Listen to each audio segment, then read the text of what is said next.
Okay, before you watch this video, I am hoping that you have already looked through your notes, looked over the examples that they have in the book, and have tried the problems. Most of them are pretty straightforward.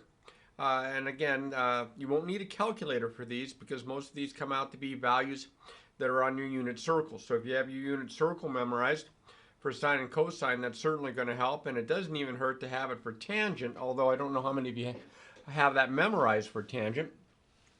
So we're going to go through some of these problems. I want you to notice also that for the first 10 problems, um, you are finding theta between 0 and 360 degrees, including 0 but not 360, which means your answers are going to be in degrees. Whereas the next 10 problems are all in radians because it's between 0 and 2 pi. So you always check the directions. That's an indication how you direct your answer. So what you want to do is you want to isolate on these problems to solve the equation. You want to find the theta that makes it true. You don't want to just substitute in values and trial and error your way to an answer. What you want to do is you want to isolate the trig function on one side of the equation and then hope that the value on the other side is one from the unit circle, and you can figure out what your angles are. And now notice they're between 0 and 360 degrees, so a lot of these problems are going to have two answers because you know, for example, sine is positive in the first and second quadrants, but it's negative in the third and fourth. So you may find an answer in the first or an answer in the second, or you might find an answer in the third and an answer in the fourth. So I'll show you what to do when we get to some of the multiples, but for right now, these are pretty straightforward problems, but the trick is to start off by isolating the trig value. So what I'm going to do here in this problem, I don't like my trig value on the right side of my equation. I prefer it to be on the left side, but I have a negative in front. And so what I'm going to do here is I'm going to multiply both sides by -1. And I'm going to flip-flop the sides. I'm going to write the sine of theta is equal to the square root of 2 over 2.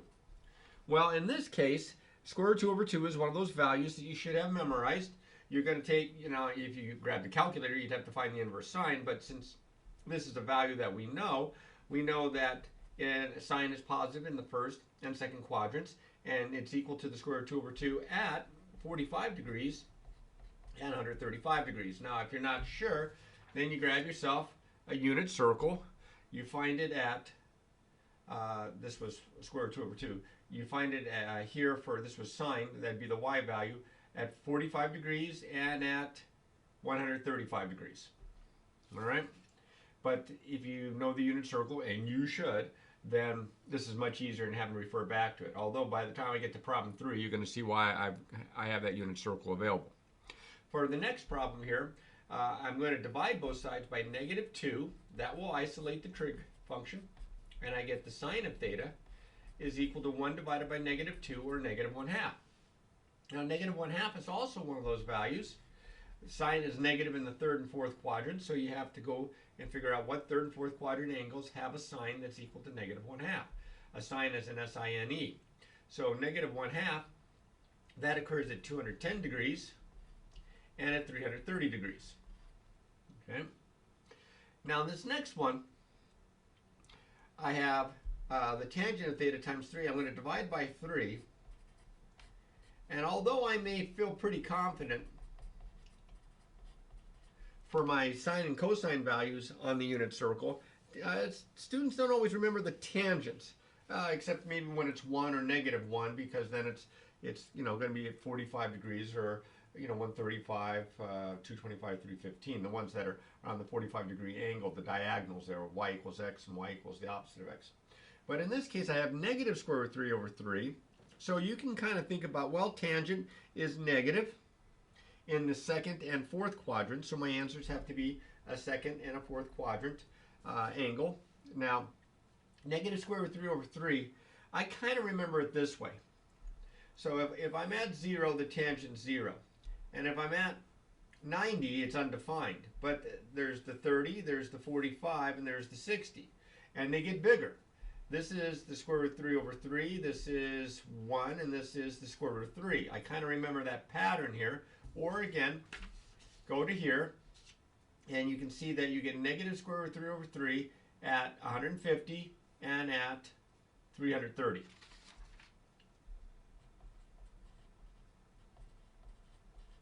And there are my two answers.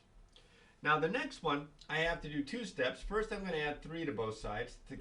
I mean by adding 3 to both sides, I have to do 2 steps to isolate the trig function. And it's worth it because when I get done, I have the cosine of theta is equal to positive 1. Negative divided by negative is positive. Well, that only happens at 0 degrees. At least that only happens at 0 degrees for here on that restriction for my replacement set. All right, next guy up. Again, 2 steps here to do this one to get the trig function isolated. And again, it's another tangent, so I better have my unit circle close by. I'm going to add 5 to both sides. Oh, I like that right away because that knocks out the negative 5 on the right side. And if I divide through by negative 1/3, I get the tangent of theta is equal to 0. Well, I said before, I know when that's equal to 0.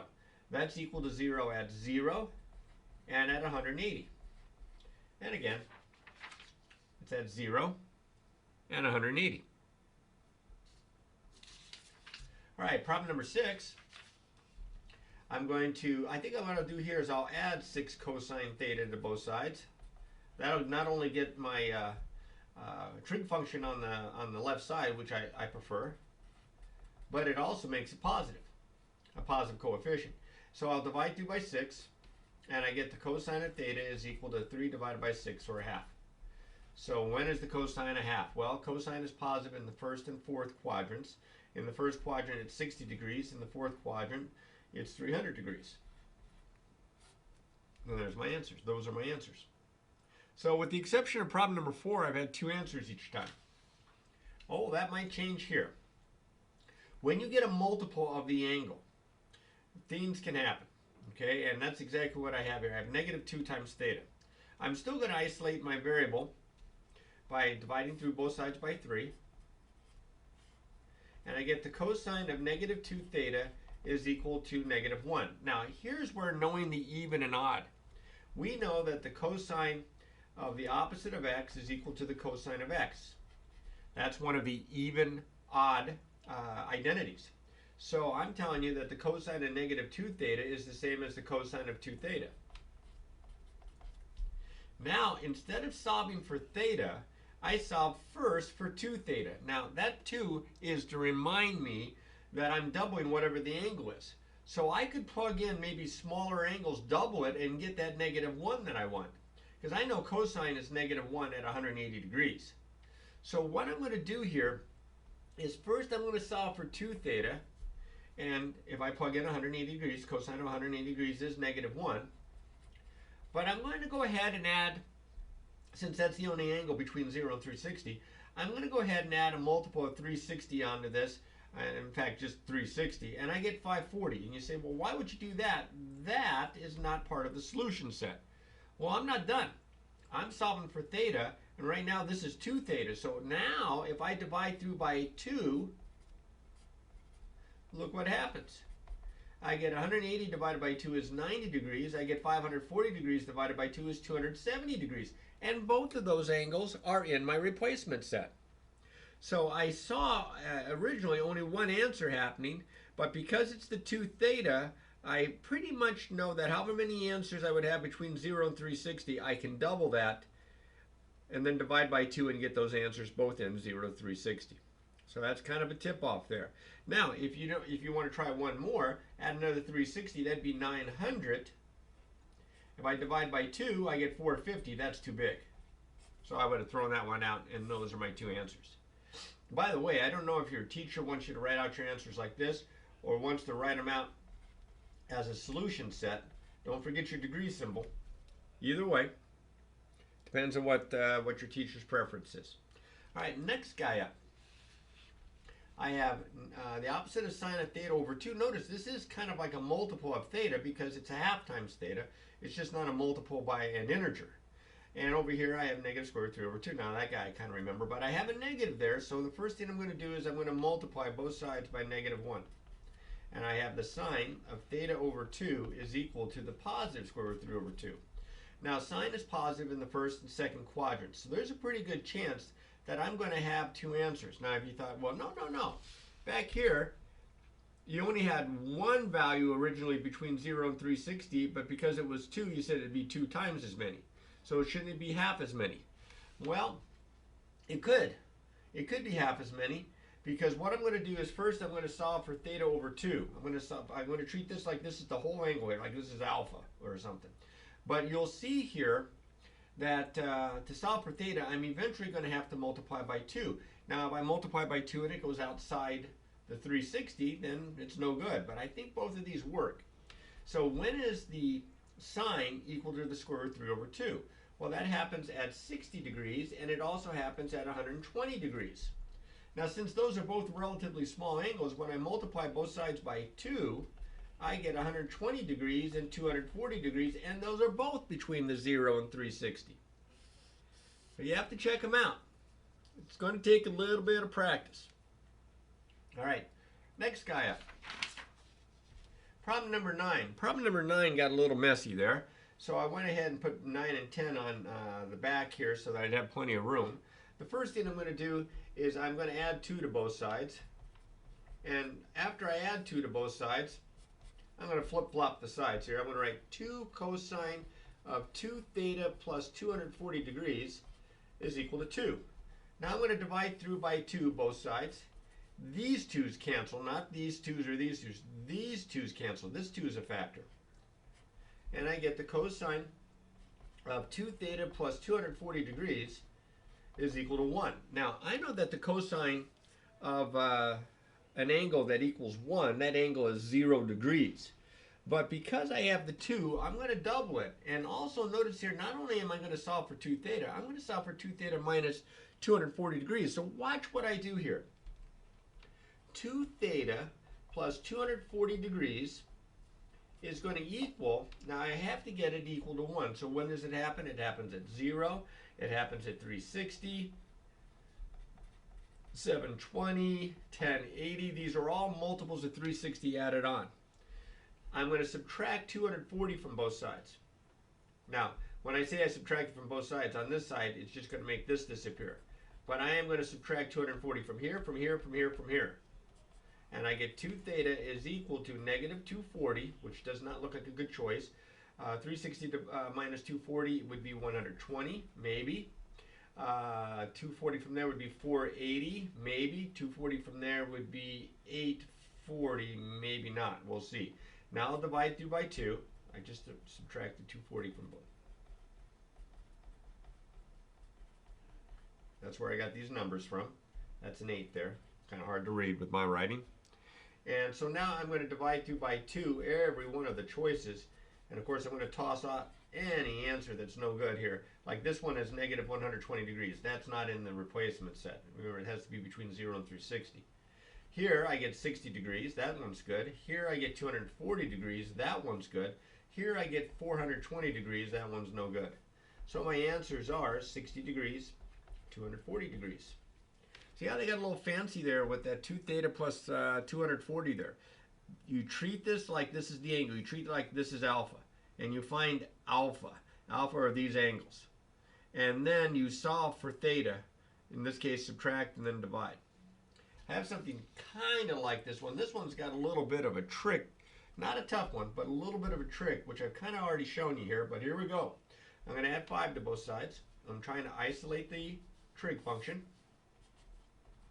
I get for a cosine of the opposite of theta plus 90 is equal to negative 2. I'm going to divide through by 4. Oh, I like that, because I can see I'm going to get negative 1/2, and I know some stuff about negative 1/2. Now, I want to solve for my angle. Like I'm going to treat this as alpha here. The whole thing is my angle. But I notice the negative in front of the theta, and that's going to mess with me here. So here's what I'm going to do. I'm going to think of this as the cosine of, and this is the trick, I'm going to factor out the negative. Just out of these two terms here, I factor out the negative. Now remember, we said a little bit ago that the cosine of the opposite of x was equal to the cosine of x. So if this is my x, all of this is my x, then this is the same as the cosine of theta minus 90. I think you will find that you will have less trouble because that negative is out of there. Now, I said theta minus 90, this is my entire angle, equal to, now when does cosine give me negative 1/2? Cosine is negative in the second and third quadrants. Now notice here there's no 2 or a half in front of the theta. I'm just adding 90. So I don't know exactly what I'm going to need here, but I'm going to play around with this and figure this out. So in the second quadrant, negative 1/2, that happens at 120 degrees and at 240 degrees. Okay, now it happens at other angles as well. If you add 360 or subtract 360 to each of these, you get those.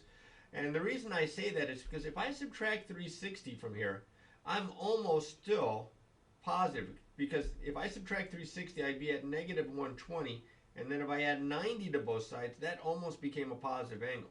So I want to be on the lookout for that, just in case. Careful, careful, careful.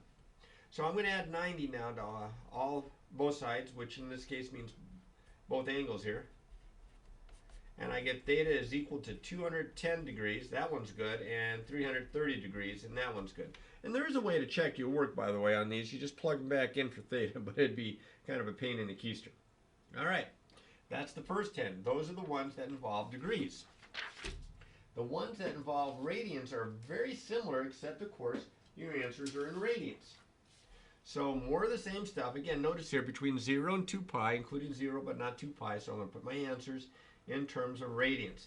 So again, just like I did on the first 10, I'm going to isolate my trig function. To do that, I'm going to divide through by negative 4. I get the sine of theta is equal to, now, positive divided by negative is negative, and you can see the 2's cancel, so I get negative square root 2 over 2. Well, that's one of my favorites. That happens, now sine is negative, remember, in the third and fourth quadrant, so that's going to happen at 5 pi over 4 and 7 pi over 4. Again, all else fails,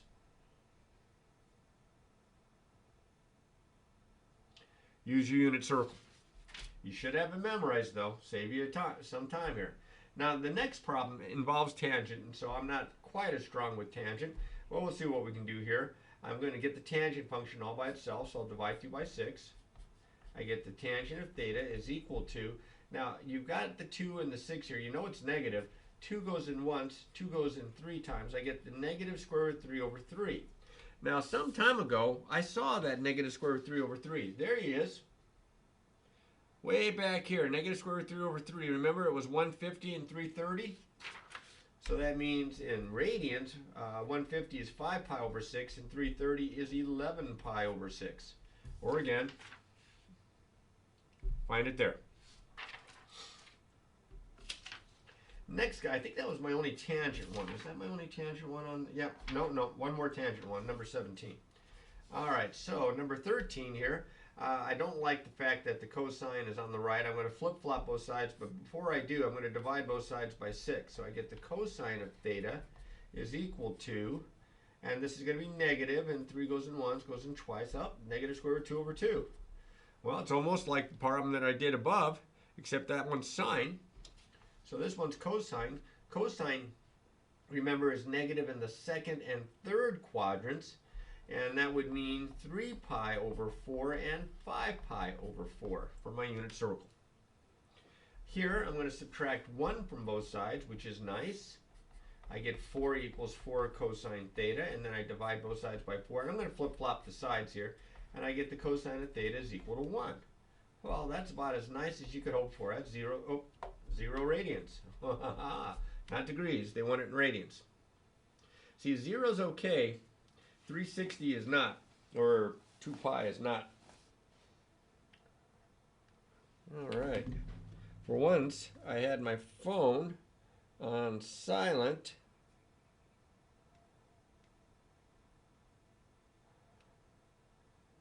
And it's not a number I recognize, so that's good. All right, next guy up. Oh, they tried to make this one tricky with the fraction.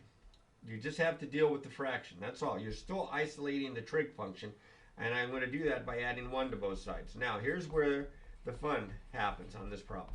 You have to get a common denominator. I'm going to put the plus 1 like there.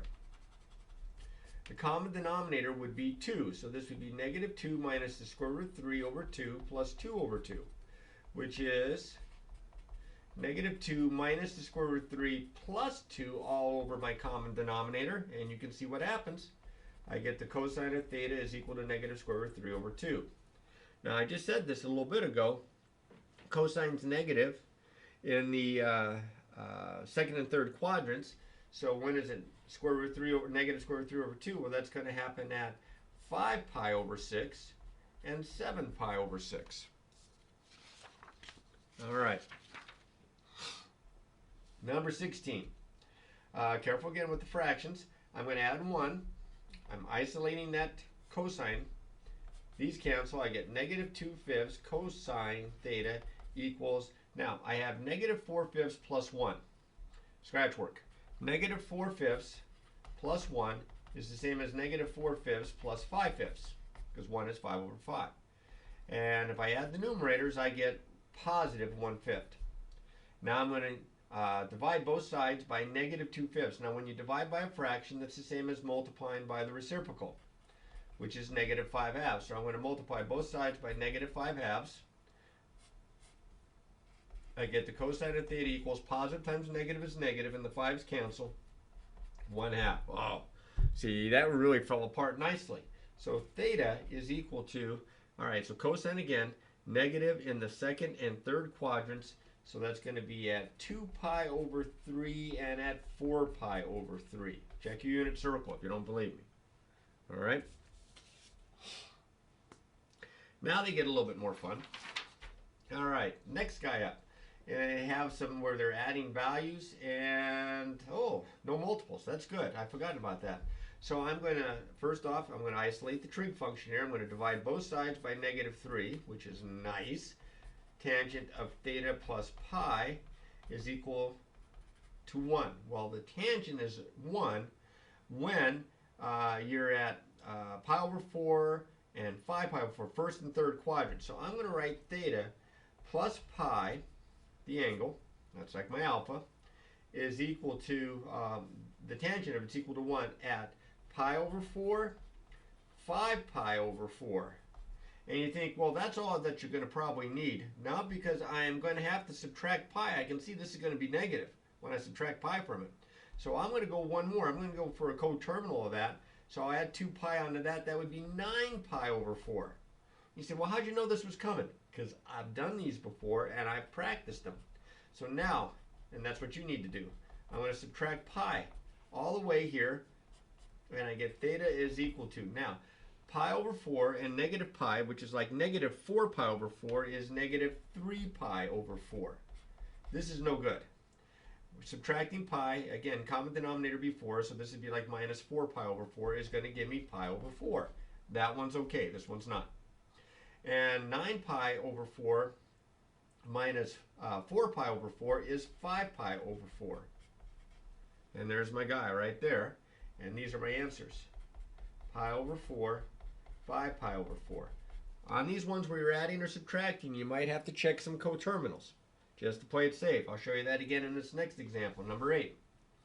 I'm going to isolate the trig function here, so I'm going to divide both sides by negative 8. I get the sine of theta plus 4 pi over 3 is equal to negative 1/2. Now the good news is there's a better chance that your answers are going to work here because sine is negative in the third and fourth quadrants. So when you subtract 4 pi over 3, it might still stay within 0. It might stay positive. So I'm going to use my knowledge of the unit circle and tell me that this angle, sine of that angle gives you negative 1/2 at 7 pi over 6. One of my favorite questions to ask students, what's the sine of 7 pi over 6? Negative 1/2. And also at 11 pi over 6. Now, I'm going to go ahead, just in case, I'm going to add 2 pi to this. Now, 2 pi, with this denominator 6, 2 pi over 1 is like 12 pi over 6. So I'm just going to go ahead and add 12 pi over 6 to this. I get 19 pi over 6. You'll see why in a minute. Now I have to subtract, to solve for theta, I have to subtract, whoop, I hope you can see that, 4 pi over 3 from both sides. That means every one of these. minus 4 pi over 3 minus 4 pi over 3 minus 4 pi over 3. It gets worse with the last two. These two cancel. Now 7 pi over 6, I do not have a common denominator here to subtract these. My common denominator would be 6, so that'd be like negative 8 pi over 6. Oh, look at that. 7 pi over 6 minus 8 pi over 6 is negative pi over 6. That's not going to be a possible answer. If I subtract 8 pi over 6 from here, I get 3 pi over 6, which of course reduces. And if I subtract 8 pi over 6 from here, I get 11 pi over 6. So this one's no good. And I get pi over 2, that's 3 pi over 6 reduced, and I get 11 pi over 6. Now if you think, well, what if there's more? Well, add another 2 pi onto this guy. That would give me 23 pi over 6. I subtract, what was it, 8 pi, that would give me 15 pi over 6. No, that's too big. That's coterminal to this one. All right, so next problem up. Like I said, this one's got a little bite to it here. I'm going to first isolate this, so I got to get rid of the 4. So I'll subtract 4 from both sides. That's always nice when you get a 0. And I have a negative 1/2 cosine of theta plus 7 pi over 4. Well, if I divide both sides by negative 1/2 and flip-flop the sides, I get the cosine of theta plus 7 pi over 4 is equal to 0. Now this is really a big angle that I'm going to be subtracting both sides from. So I got to be really careful here. I'm going to get two answers most likely. Oh, excuse me. Yeah, cosine, I'll get two answers, but might not be the first two that you think. So I solve for theta plus 7 pi over 4. This is like my alpha here. I'm solving for alpha. And when is cosine 0? It happens at pi over 2. It happens at 3 pi over 2. It also, and I'm just going to keep on, I add 2 pi here. I'm going to get 5 pi over 2. I'm going to get 7 pi over 2. I'm going to go one more, 9 pi over 2. Now, I don't know if any of those are going to give me answers, but I'm going to certainly try here. So I am going to now subtract 7 pi over 4 from both sides. And of course, I'm going to, on this side, I have all these angles listed, so I'm going to subtract 7 pi over 4 from a bunch of these. Common denominator looks like it's going to be 4, which is at least convenient.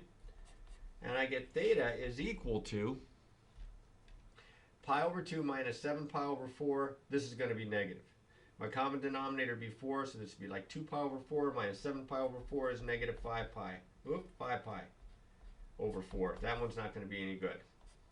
If I, this would be 6 pi over 4 minus 7 pi over 4 is going to give me negative pi over 4. This one's not going to be any good. All right.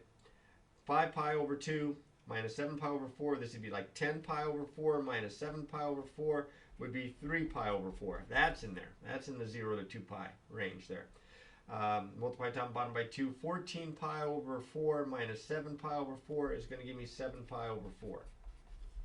That guy is good. But he's getting up there. That's fourth quadrant. So I'm thinking this guy might be too big, because I was planning on probably just the two answers. 9 pi over 2 minus 7 pi over 4, that's the same as 18 pi over 2 minus 7 pi over 2 would be, 7 pi over 4, would be 11 pi over 4, which is too big. 11 pi over 4, that's a multiple of 360 added onto that. That one's no good. So my answers are just 3 pi over 4 and 7 pi over 4. Ah, really getting challenging. All right, save the best for last here as far as this first worksheet here. I have to do the little fraction trick like I did back in the first 10 problems. I'm going to subtract 1 because I'm isolating this. And these cancel. I get negative 2/3 times the sine of theta plus 4 pi over 3 is equal to, now, if I'm subtracting 1, it's the same as subtracting 3 over 3 because that's 1. And do you see that this 3 minus this 3, these are going to cancel? And I'm going to end up with negative the square root of 2 over 3. Now that doesn't look like a trig value from the unit circle. That's okay, because I still got to get rid of this negative 2/3. I'm going to multiply both sides by negative 3/2, the reciprocal. So these are going to cancel. I'm going to get the sine of theta plus 4 pi over 3. That seems to be everybody's favorite there. The sine of theta plus 4 pi over 3. Am I doing this one right? Yeah, I'm doing this one right. And I'm going to get here, let's see, what is that going to be? Negative times negative is positive. and the 3's cancel, so I'm going to get positive square root 2 over 2. Whoop, over 2. All right, now, this would have been really cool if this had turned out to be negative a half, because then look, see how it's exactly the same argument? But in this case, it's the square root 2 over 2. Now, when does that occur? And again, because I'm adding 4 pi over 3 to my angle here, to solve for my angle, I'm going to have to subtract by 4 pi over 3. And that's going to give me probably pretty small angles there, depending on what I'm starting with here. Now, sine is positive in the first and second. I'm already worried because first and second quadrant angles aren't that big. So when does that happen at? That happens at in the first quadrant, pi over 4. In the second quadrant, 3 pi over 4. I can tell you right now, this is bigger than pi. If I subtract it, these are going to be negatives. Let's do some multiples. So I add multiple of 2 pi, or just add 2 pi, which would be like 8 pi over 4. It gives me 9 pi over 4. Gives me 11 pi over 4. Now I can go ahead and do one more just to show you, and I don't even know if I have enough space here. I got a feeling that guy's going to be too big. Subtract 4 pi over 3 from both sides.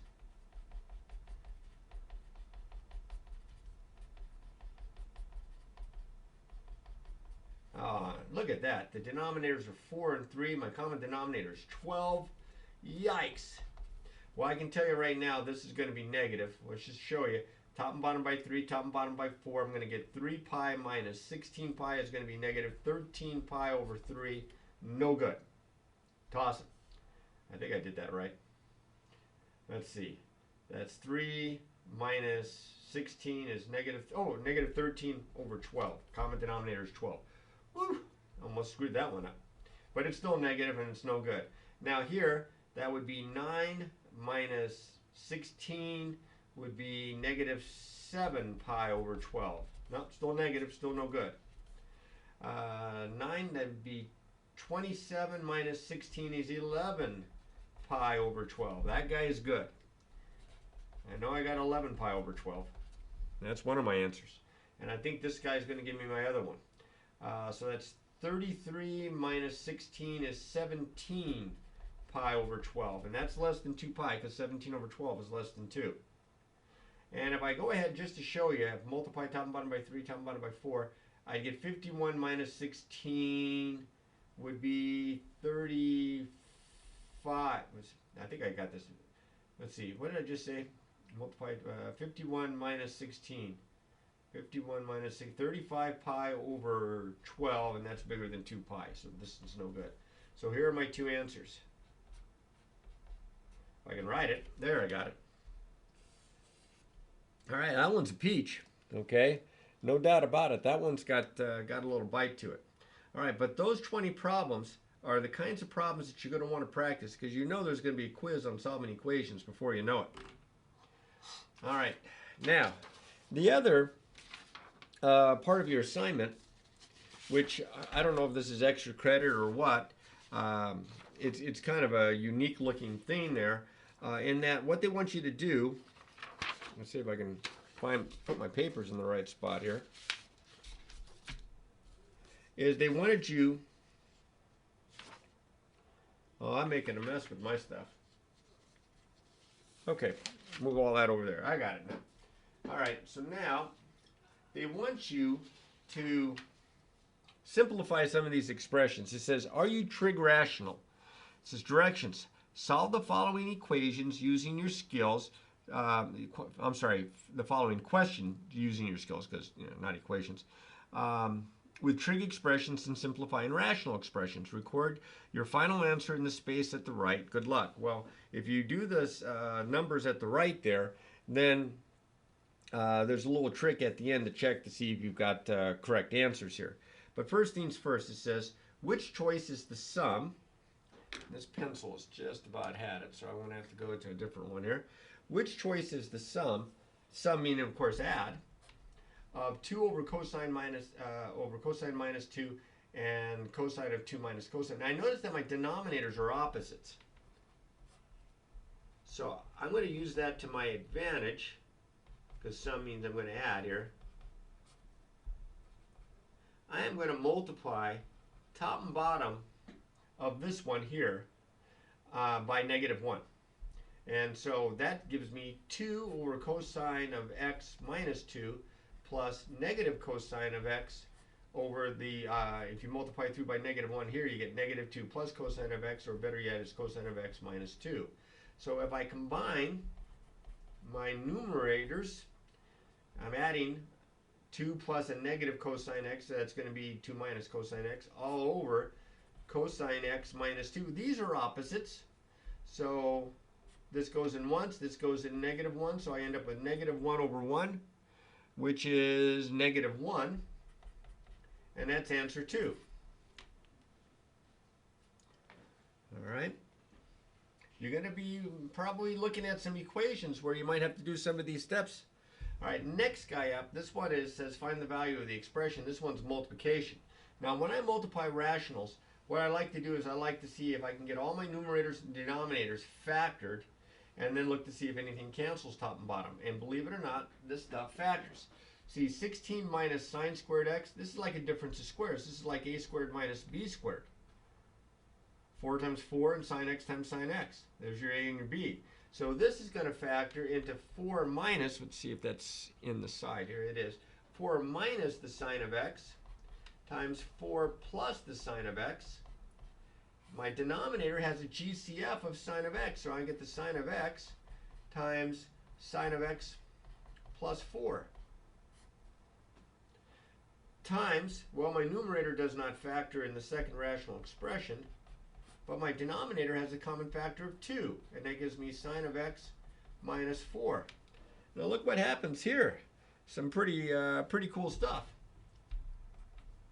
I can cancel this sine of x with this sine of x. I can cancel this 2 with 2 out of the 4, out of the 8 leaves a 4.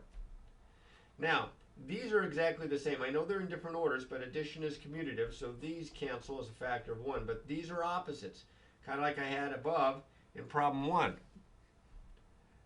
They're opposites. When you commute subtraction, you get opposites. So this cancels with a 1, and this with a -1. So I have -1 times -1 times 4 times 1, all over 1 is -4. All right, and there's no multiple choice there, so that's the answer that goes into the space on the right. All right, which choice is equivalent to? Well, this is addition. My common denominator would be their product because those are different. So I'm going to have to multiply top and bottom here by sine x plus 1, top and bottom here by sine x minus 1. So I have sine x times sine x plus 1 all over sine x minus 1 times sine x plus 1. And then I'm going to add to that, I got to multiply top and bottom by sine x minus 1. I get the sine of x times sine of x minus 1 all over sine of x plus 1 times sine of x minus 1. You have to get a common denominator to add these things, and the common denominator in this case is the product of these two denominators because nothing factors, there's no common factors. So I am going to have to distribute on top both ones. I get sine squared x. I'm going to put it all over the common denominator. I'm going to get 2 steps with 1. So I get sine squared x and plus sine of x plus, here I get sine squared x minus the sine of x. And that's all over my common denominator. Now, if you kind of look ahead at the choices for your answers, you'll notice that 2 of the answers are integers and 2 of the answers have sine squared x minus 1 as the denominator. Well, that's what I get if I multiply these together. I'm going to go ahead and write it like this, but I just want to remind you that sine x minus 1 times sine x plus 1 is going to be sine squared x minus 1. Look what happens. Combine like terms. Those cancel, and I get 2 sine squared x all over this. Now, there's no way anything's going to cancel here, so I'll go ahead and write it out. This is sine squared x minus 1, and the reason I do that is because now it's should be more clear that this is answer 4. Okay.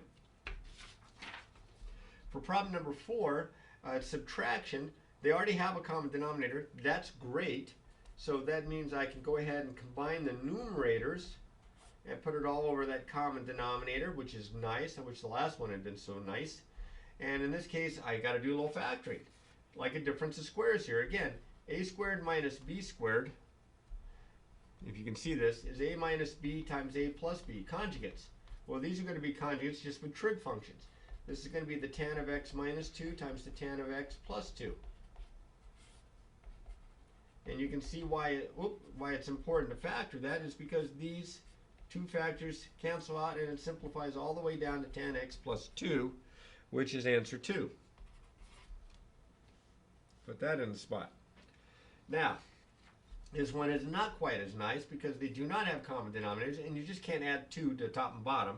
You can multiply top and bottom by the same number or same expression. You just can't add the same number or subtract the same number top and bottom. Well, this is 0. All right, so here my common denominator is going to be the product here of sine x times sine x plus 2, sine x times sine x plus 2. So to get this, I'd have to multiply top and bottom by sine x plus 2, so 3 times the quantity sine x plus 2. And here I'd have to multiply top and bottom by the sine of x, so that's 2 sine x. Now if I distribute, I get, now I'm going to put it all over my common denominator here. I'm going to get 3 sine x plus 6 minus 2 sine x. And if I combine, I get the sine of x, because these are like terms here. 3 minus 2 gives me 1 sine x plus 6 all over this denominator, the sine of x times the sine of x plus 2. Nothing cancels. That's as far as that one goes. And hopefully it matches one of the answers, and it looks like it matches answer 3. Okay. All right, on the other side, put that over there. Let's see. This first one is addition, which is a shame, or is it division? I can't remember now if this was addition or division here. Hang on a second. Let me double check before I tell you the wrong thing here. This is problem number 6. No, this is an addition sign. I knew one of the addition signs I thought was addition. Turned out it was division. All right, so in this case, this one is addition. No, this one is division. I knew I needed to check that a little bit more closely. That was division. I had written it as as an addition sign. Sorry about that.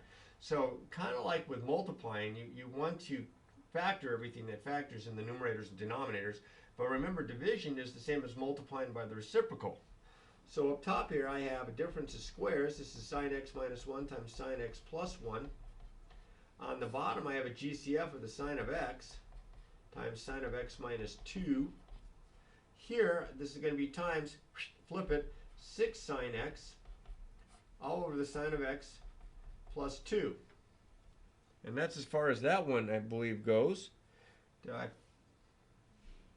Oh, I wrote it down wrong. This is a 4. So this is a 4 here. Nope, not when I factor it. This is a 2, and this is a 2. Whew. I was thinking this thing simplified halfway decent. All right, these two cancel. It doesn't matter that it's in the same rational expression. These two cancel, and these sine x's cancel. So all that leaves is 6 over 1, which is 6, and it's not multiple choice, so that's the number that you put into the side. Whew, thought I'd messed that one up big time. This next one takes a little bit because they want you to add, and there's no common denominators. They want you to add this to this rational expression. So I'm going to put it over 1, and I can see right away that my least common denominator is going to be cosine x minus 3. So I have to multiply top and bottom of this by cosine x minus 3. And then over here, this stays the same.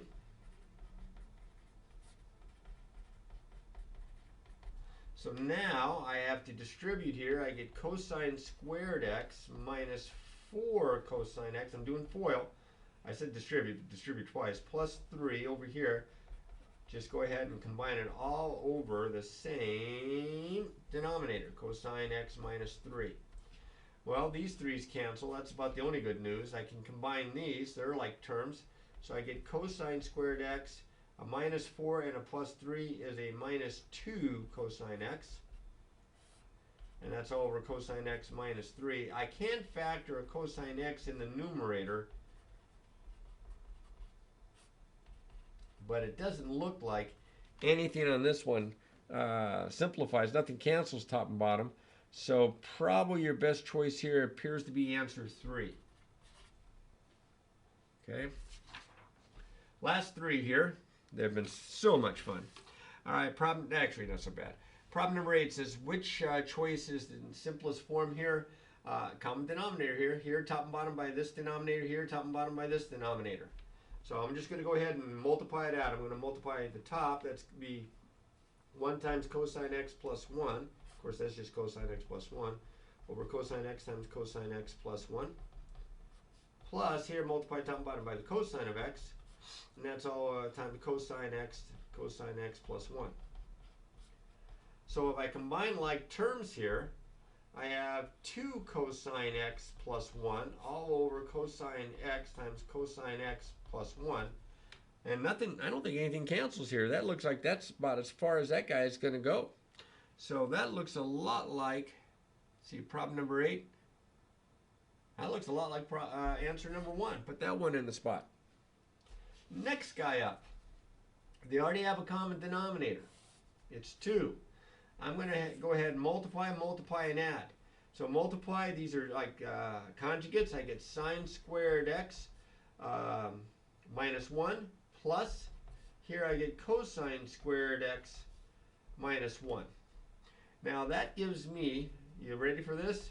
Sine squared x plus cosine squared x minus 2 all over 2. And that, I don't think it's a choice. However, that's a Pythagorean substitution. That's 1. So I have 1 minus 2 over 2, which is negative 1/2. And that is a choice. That's answer 2. Sneaky. I think they do it one more time here, if I'm not mistaken. Yeah, I think there's one more time when we have to do this. So here I'm going to add. I have to get a common denominator, which would be the product of these two. So top and bottom by cosine x, top and bottom here by sine x plus 1. So I would get cosine squared x here all over cosine x times sine of x plus 1. Plus here, multiply top and bottom by sine x plus 1. I'd have to FOIL sine x plus 1 times sine x plus 1. I'm just going to kind of combine here because I'm getting tired.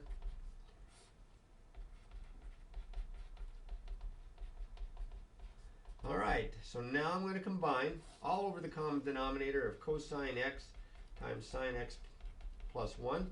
And that gives me cosine squared x plus sine squared x plus, oh, this is wrong. I said I was going to FOIL. That would be 2 sine x plus 1. I am so sorry. You're probably wondering what I was thinking there. I wasn't. All right, this is 1. This is equal to 1. That's a Pythagorean. So I have 2 sine x plus 2, the 1 and the 1 is the 2, over the cosine of x times the sine of x plus 1. If I factor out a 2, sometimes they simplify, a lot of times they don't, but this one does. I can cancel top and bottom the sine x plus 1, and I end up with 2 over the cosine of x, or if they ask for it, it'd be 2 secant x, but they don't. This is 2. So you put in all 10 of those numbers, and then you add them up, and you're supposed to get a 21. And if you do, you're very rational. If you don't, go back and check your work. All right. Practice these problems. Know your unit circle. Know your fundamental identities, including the Pythagorean. You can see how I used it in the last two. And practice, practice, practice.